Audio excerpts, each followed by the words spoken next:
Hey, welcome back to another video. In this video, I'm going to be looking at this book by Rachel Weaver, Be Your Own Doctor. I think it's pretty obvious nowadays that, it's very expensive. And I talk to a lot of people and they're not overly thrilled with the care they receive from their doctor and the medical establishment. Doctors are great people, but something's not quite jiving with what we're getting versus what it costs. Let's check out this. So it's got 747, looks like 5-star reviews. That's quite a few. Let me read here. And then I've also got a review of this that'll give us a little deeper dive. Let's see. Let's check out these reviews. So customers say, find this book to be valuable resource, with one noting how it breaks down complex medical topics.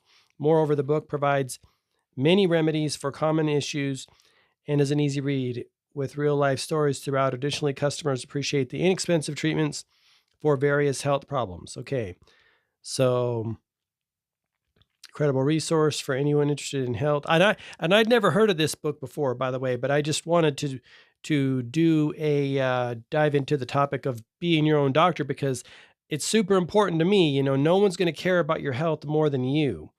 I'm kind of a control freak when it comes to my health, and I want to know myself what's going on. I love this book. It helped me and my family. Oops, we don't want to copy that. Wish I knew about it sooner. I love all three of her books. Knowledge is power to take your health and wellness into your own hands. Amen to that statement right there. I think about it all the time. The more knowledge we have about the pharma industry, government, doctors, health and wellness, the better off we're going to be. We give up a lot of control. We give up a lot of, what's the right word? We open ourselves up to some problems when we just blindly go in and go, I have no idea how to heal me, doctor. What do you recommend? And we don't do any research. It's super dangerous. This is one great book, good with lots of natural alternatives. An absolute must have. This is the medical encyclopedia every home should be equipped with. Healing remedies for most any ailment. I love these two handy books. Make sure you buy the first book also. Okay, so let's go back now, and I want to read this article here. This is supposedly a summary of it. Your 3-year-old son has a cold that suddenly turns worse. When you take his temperature, the thermostat or thermometer reads 103. His breathing becomes labored, and you notice a bluish tint beginning around his mouth and fingernails. That sounds pretty wild. It's after doctor office hours. What do you do? According to Rachel Weaver, master herbalist, take him immediately to the emergency room. I kind of would have thought that the turning blue of the things, you kind of got to make wise decisions and be super on it. So why the title Be Your Own Doctor? Rachel says that her goal is not to keep you from the doctors, but to help you know when you should consult one. She sums up her philosophy with the words, take responsibility for your health. Amen to that statement right there. Taking responsibility means doing what you can at home and leaving what you can't for the doctor. Rachel has helped many families take responsibility for their health by using natural remedies in place of doctor visits. Be Your Own Doctor is a 336-page handbook of common sense living based on more than 30 years' experience as a master herbalist, written to preserve this information for her children, grandchildren, and those who consult her. Rachel interlaces stories. My eye's still a little blurry from my incident earlier this year. And I'm reading, still pushing away and not getting into glasses. I've got some readers, but I haven't got prescriptions yet, and I don't know that I will. I'll probably just use the readers when I need them. But again, if I don't need them, I have trouble seeing some of the letters, but I get pretty close. Written to preserve the information. She interlaces stories with her recommendations for natural remedies and her take responsibility outlook. I love that motto. That is exactly what we need to have happen. Outlook toward conventional medical practices. For instance, if you schedule a doctor visit for a specific problem, Rachel advises researching your problem ahead of time. What a novel idea, right? What a novel idea. I get and I understand why people don't do it. I think mostly it is they don't have time to do it. We are a country of outsourcing everything. We outsource our products to China or India or whatever else. We outsource our labor. We outsource, the manufacturing process. It's kind of sketchy. It pervades all aspects. And what do we know about life? If you don't use it, you'll lose it. If you don't use your brain to go, what's this person? Could this person have an ulterior motive? What's really in this product? Is it really safe for me? Does it, deferring to manufacturers, which sadly I see some Americans doing. I think it's like going on autopilot. That's exactly what I call it, going on autopilot. If you outsource and like they got me, I'm sure they wouldn't put anything bad in this food, or I'm sure if it's on the shelves, it's probably FDA approved. Well, people are waking up to the BS now. Now, where was I before I got off on my little rant there? But I'm very into her mantra of take responsibility. Okay, getting some info ahead of time. She also suggests taking someone with you who can verify what the doctor said. Patient advocate. I'm a big fan of patient advocacy. Be a patient advocate for your friend or family member and ask them to be one for you. They take notes. They ask the questions you might not be thinking about, right? When I went in for my eye, I had to be my own patient advocate and my patient, a patient. You might miss some things. Okay, let's see. Weaver believes that concerned physicians look for ways to help their patients and admonishes that if your doctor makes a mistake in judgment, it may be your own fault. Your responsibility is to provide the doctor with the information needed on rightly assess your condition, because the doctor may not have enough time with you to discover the whole of the problem. That's the truth too. They just don't have a lot of time. We need to be on YouTube. We need to be on AI, asking for information there. And it will take a team effort. But Rachel is also extremely concerned that American doctors are taught to primarily treat with manufactured drugs that sometimes have symptoms or treat symptoms rather than the root causes and can produce damaging side effects. She points out that doctors in general, or in several countries, including Germany and France, still prescribe herbs. To Rachel, a simpler, less expensive, less potentially harmful, and equally effective way exists to treat many family health issues. That's what also needs to happen. We need to have a system that starts with the basics first. Like if you can fix yourself by diet and lifestyle changes and meditation and stress reduction techniques and visualization and social connection and sleep and all these other things, you might not have to go on the pharma meds, because the pharma meds, from my understanding, always have some side effects. And some of those side effects, from my point of view, are worse than the actual thing. Like you've seen the commercials. It's like, and you might lose your legs. You might have a heart attack. You might freaking keel over and die in the middle of the day. I mean, all of it is weird when they say it. And I don't know what's going on. I'm still trying to figure out what happened, how our attention got hijacked, and we started to go down a weird road where we just like disavow nature, plants and vegetables and single ingredient things that actually come from the earth instead of some freaking lab. It's weird, but we are returning to that because people see the BS. Let's see. She believes this way is through the generous and thoughtful endowment, our Creator, who placed everything we need for life here on earth and provided herbs as part of his, quote, healing of mankind. However, she warns that even with herbs, not everything touted as an herbal remedy is true remedy. Throughout the centuries, herbal remedies have been wrongly woven with superstition and witchcraft. Even today, despite the accurate research available, some are still rooted in false philosophy and make preposterous promises, preying on people who want quick cures. Rachel recommends continual study, equating the use of herbal remedies to a journey on which you should be temperate, thoughtful, and consistent. See, I love this thing. It's so in harmony with life, like herbal remedies from the earth. It's plants.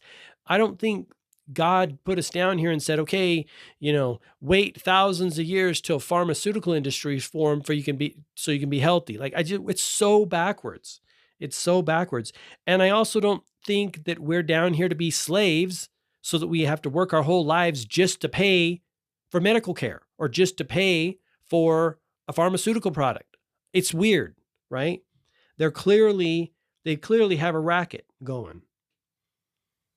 Let's see. She offers her book as one resource on the road of taking responsibility for your health. To aid your study, Rachel organized her herbal knowledge into 3 major sections of readily accessible information. Part 1 is essential household remedies. I bet you there's some good stuff in there. It features 19 common household products: apple cider vinegar, cayenne, cloves, garlic, honey, onions, peppermint, and parsley are amongst those listed for the healing properties. Okay. I'm not going to read all that part. Her stories usually take her from consultations throughout the U.S. and Canada. Okay, one example is comfrey, Rachel's favorite herb. Wow, that's a tall order. Comfrey contains allantoin, a natural chemical compound frequently used in cosmetics. Okay, let's see what it does. Nicknamed knit bone, comfrey has a reputation for promoting healing of broken bones. That's wild. Okay, let's see. Psoriasis. Part 2, working with your family's health. Rachel emphasizes the importance of living preventatively. I'm all about that too. We know it. An ounce of prevention is worth a pound of cure. She addresses common concerns with pregnancy, babies, growing children, and aging parents, as well as dealing with problems such as poison ivy, flu, headaches, hives, cuts, and burns. After noting that most people find it easier to pop a pill than make a lifestyle change, Rachel compares the crucial importance of first responding with a lifestyle change instead of medication to a fence at the edge of a cliff to prevent someone from falling over, rather than putting an ambulance at the bottom to pick up the folks who fall over the edge. That's a great way to look at it.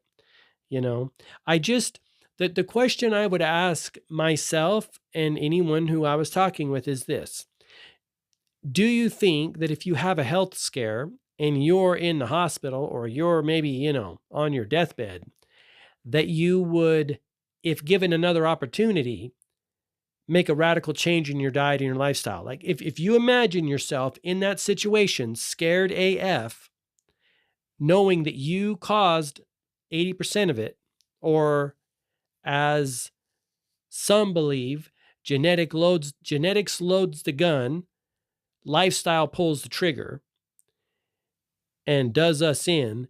If you were on your deathbed, or you realized I've screwed up big time, if you had another opportunity, would you take it?